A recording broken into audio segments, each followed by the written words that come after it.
The method that enabled me to build a fit body is the same method that almost destroyed my life when someone else used it against me. The mind is at the core of everything that we do in life, and if you understand how it works, the keys of your destiny are in your hands. If you don't understand how it works, you are extremely vulnerable to the influence of anybody else that does understand how your mind works. The tools that help you program your mind, like visualization and repetition, are the same tools that other people can use to hijack your mind. Those other people can be destructive family, friends, controlling religion or cults, toxic relationships, even algorithms. My mind has been hijacked by all of these things before, so I know exactly what it feels like to not be in control of your mind, of your life, but more importantly, I know how to take back that control. My name is Josh Tanner. I trained at Stanford as a medical doctor and an AI architect. And I speak about psychosecurity, which is how to defend your mind against outside influence so that you can consciously reprogram your mind and live the life that you really want to live. If your mind can be programmed, then it can also be hacked. Psychosecurity is about learning how to do this to yourself so that you can recognize when someone else or something else is doing it to you. I'm going to explain a little bit more about psychosecurity, how it works, and by the end of this video, you'll know what that vulnerability is, and you'll know how to defend against attacks on that vulnerability. So the first time that I ever recognized that the mind was programmable, I stumbled into it on accident. This was nearly a couple decades ago. I was a young teenager, about 15 or 16, and like any young teenage boy, I really wanted to have a great looking body. More than anything, I wanted to look great. I wanted to be strong, and I had a burning desire. The reason for this, if I can be a bit vulnerable, is I had a younger brother, a year younger than I was, and he was physically fit. Like, this guy did football, wrestling. He was an athlete all the way around. There was a moment we got into a bit of an argument, and I realized I think this guy could beat me up because I was more on the school side and he was athletics. And so I resolved then, burning desire, I'm going to figure this out. And I turned my brain into figuring out how to become physically fit, how to look great. Because I wasn't super popular in school. I hung around with all the nerds and quirky kids, and I loved them. But yeah, I wasn't top of the food chain in high school. I tried to figure out everything I could to learn how to become physically fit, everything about nutrition, how to work out. I was lucky enough that I came across this one book. And back then, this wasn't even a book. This was a PDF that I stumbled across online. Started to read it. It was by this guy who said that he knew fitness. And right off the bat, this was different. All of the other stuff that I had read started off the same way. If you want to have abs in 4 weeks, then do this, or cut belly fat fast, or grow muscles quick. It was all that quick, gimmicky stuff. And this thing that I found online, not only was he a bodybuilder, but he trained a lot of other bodybuilders. And he starts off by saying, this is going to be very difficult. If you're looking for a quick fix, this isn't it. This is going to take a long time. But the thing he says at the end is, this is real and this is permanent. I'm not going to bullshit you. And that got it for me. Now, to the mind programming part of it, how I accidentally fell into this was the first chapter of this incredible book that ended up teaching me most of what I consider relevant in terms of physical fitness. The first chapter had nothing to do with fitness. It was just about mind. And I remember reading it as a 16-year-old kid and being a bit confused, but I thought, you know what? This guy's been there, he's done it for other people. I might as well just listen and do everything that he says.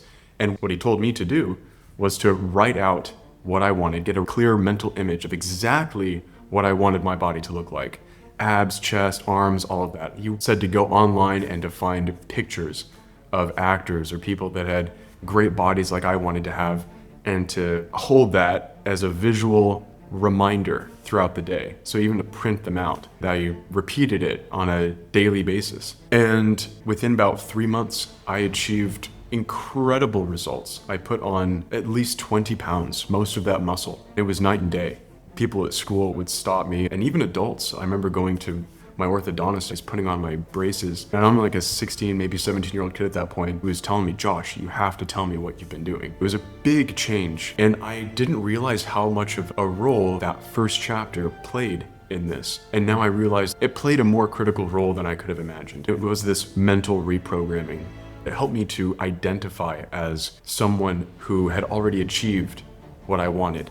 It gave me tremendous benefit. That was the good side. That was me discovering what a programmed mind could do when it was pointed in a direction to to get the results that I actually wanted to have. I later recognized the dark version of this, that people can reprogram you and you're not even aware of it. And that's when I realized that this isn't about self-improvement. This is about mental self-defense. Your mind is like a vehicle, and there are keys, and either you have those keys or somebody else has them. And if somebody else has them, and you're not even aware that keys exist, you're in trouble. You're extraordinarily vulnerable, and you might get through your life without ever realizing that it wasn't really yours, and that you've just been conditioned to think that this is yours, and that you're the one behind the steering wheel.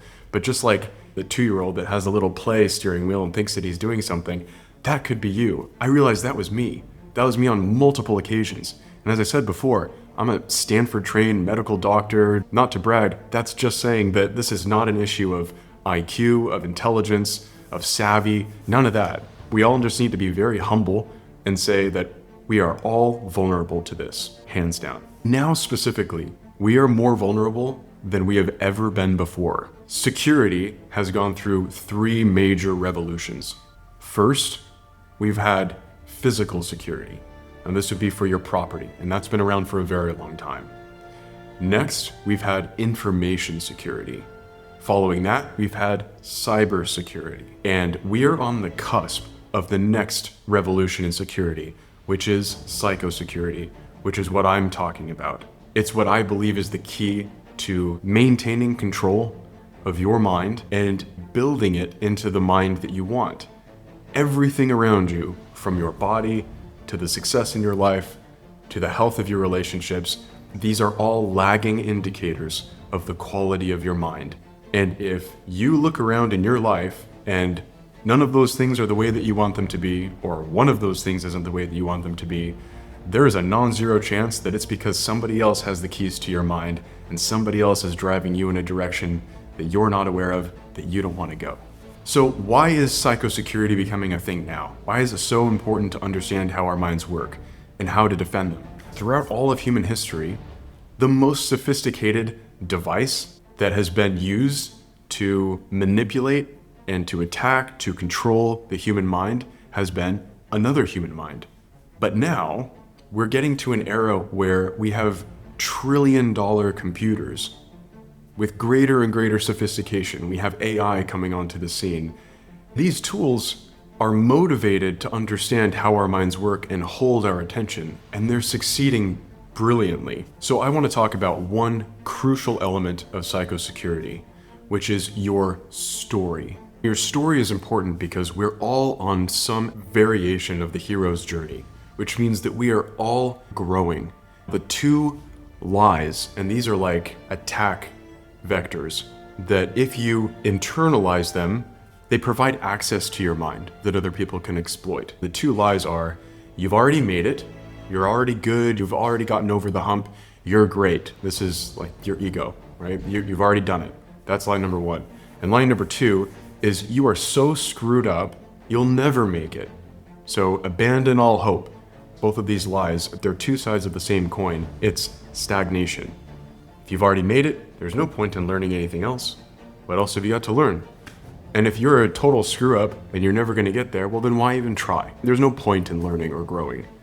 Both of those tell you to turn off your focus on finding the thing that you next need to learn, recognizing that everything's changing, including yourself, and using your critical mind to continuously improve and learn.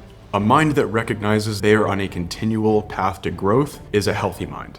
One that thinks there is no more growth, that there's stagnation, is highly vulnerable and probably being manipulated already.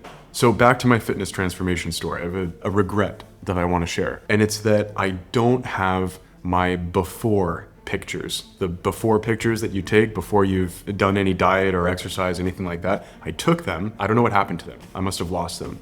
When we're in that moment of weakness, we know that we are where we don't want to be. In my version, I didn't have the body that I wanted. These pieces of evidence of our insufficiencies, they're painful because they reveal the truth. Whether it's a before picture in fitness, a snapshot of a bank account that has $4 in it, these bits of evidence are critical to your story. If you have evidence of before, and in time you have evidence of after, then that evidence serves as an anchor to your story. It serves as proof that you are on a journey, and it's armor against both of those narratives, especially the narrative that you are a screw up and you're never going to make it. If you have evidence that you got from A to B, that kind of false program is not going to make it into your mind. You're protected. The other great bit about having some before evidence is that that is one of the few examples of an appreciating asset over time. Appreciating assets being things like old muscle cars. As time goes on, it becomes more valuable. These before pieces of evidence, those are going to appreciate. The more that you apply your discipline, your perseverance, gaining skills, gaining knowledge, pushing yourself over time, that anchor becomes more and more valuable. So think about somebody in fitness. There's no picture, there's no photo shoot, there's no anything that they could possibly do that's going to hold a candle in terms of value to that grainy snapshot they took when they were young and dumb and skinny or fat in the mirror in their bathroom and they looked awful. That is the most valuable picture that person could possibly have. Not only is it an appreciating asset, but as I said earlier, this is your anchor. This is part of your story, and your story is one of growth. And if you can cement that into your mind, that you are on a journey of growth, then both of these attacks, you're perfect, you're already there, and you're a screw up, they're not going to hold any weight. Now I want to share one more trick you can use for that second story, which is the I've already made it. This is where ego comes in. I think a lot of folks struggle with this. I know I've struggled with this too. When I was on this journey years ago to transform my body, I was a teenager and I didn't have any money. So I would do everything myself in terms of learning, and I would experiment on myself. I'd measure my body fat and I would try out a diet. I'd write everything down. I'd track everything into spreadsheets. I was a real nerd. I'd use my brain to try to figure out how this works and experiment on myself. But the learning cycle was quite slow. I'd have to try something and wait at least a week, probably more, to really see if that was working for me. So I got to a point where I realized that I would value speaking with an actual personal trainer. I saved up everything I had and bought one session with a personal trainer. I had 1 hour with this guy. I remember sitting down with him and I had this sheet of all the questions that I wanted to ask. I thoughtfully went about this. I wrote down every question and I was gonna make every minute of that count. There wasn't any banter. I'm like, right, let's go through every one of these questions and you explain to me how this works.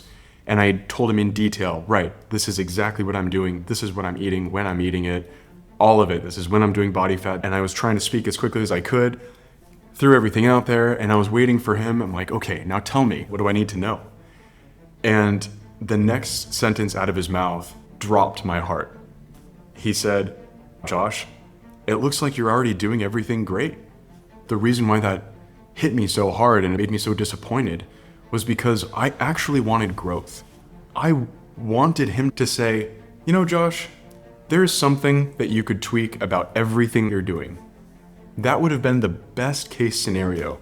I reflected on that. Even now, I reflect on it. And I think, isn't that interesting? A lot of folks want to hear that. A lot of folks want to hear that they're doing great, there's nothing to be changed, just keep up the good work. In that scenario, that was the worst thing I could have heard. What I wanted to hear was that I was doing everything a little off. There was something to be improved. The reason why I'm saying this, and let's bring this to something that's concrete and useful, is if you're hearing advice like that, pay attention to how you're feeling. This will tell you something about your mind.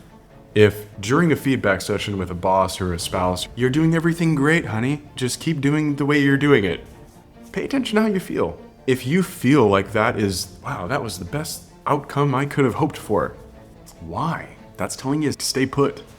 If you're really wanting growth, then you would naturally crave the tools with which to grow, which would be advice, honest feedback, which is going to be, you could be improving.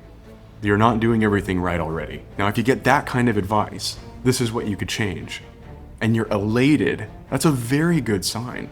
That's a very healthy sign. I hope this information was helpful, and I'll continue to share parts about how to do this. Psychosecurity is one of the most important fields that will be blossoming in the coming years. We want to live better lives, and rather than using tech to exploit our minds, we can use it to empower ourselves. We can use it to defend ourselves.